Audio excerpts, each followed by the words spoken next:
Ever since Toby's first discovery of the old abandoned mine, he had once found an old engine living there.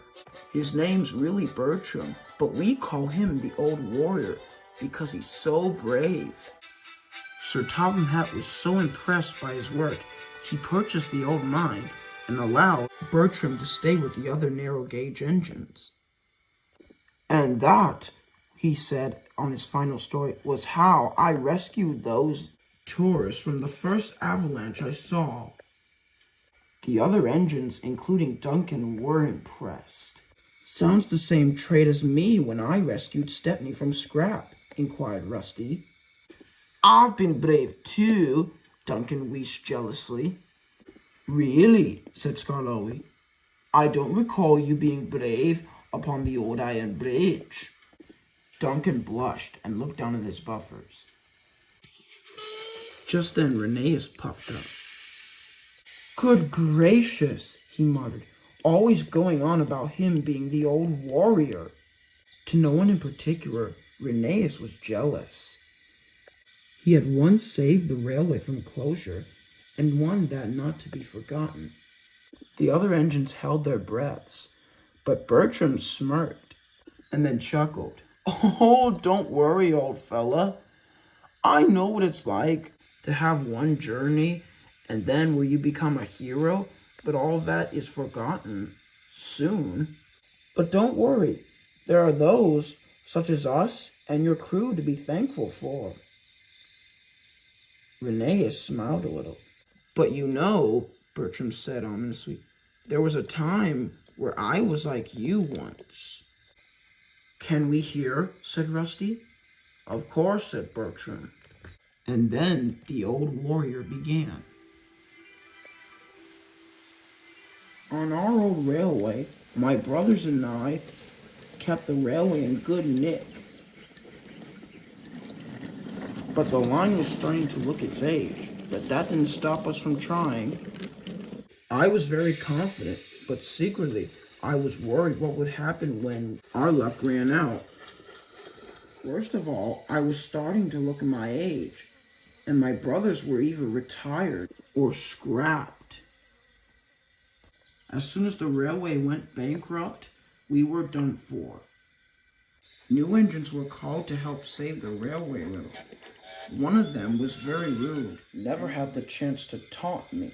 You know, for some engines, they said, I don't know why they choose you to run the railway of all places. You're looking past your age. If anything, this railway needs an upgrade. Then, one evening, the engine was called to take the last passenger train before closing. He was annoyed and complained he wanted a rest. But then, the engine suddenly learned the hard way. The engine was just near from the station when all of a sudden he came to an awful stop. Oh, that's torn it, groaned the driver. You burst a safety valve. Now I'll have to call for help.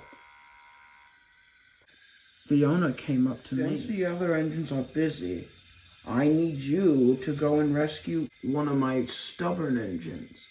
But I was concerned. But I'm looking past my age. I won't be able to make him back in time. You're the only one available, sighed the master. Now hop to it. Without a second thought, I raced out of my shed and onto the rescue. I had found that young engine and soon hauled him and passengers away. However, I was turned the wrong way and couldn't see where I was going.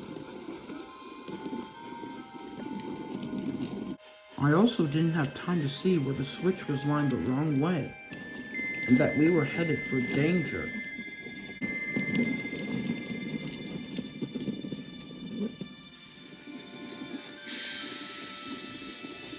There was a sign that read, "Warning, do not enter," but we didn't see. The tracks were indeed rusty and very overgrown, and trees looked like they would crawl upon our cabs.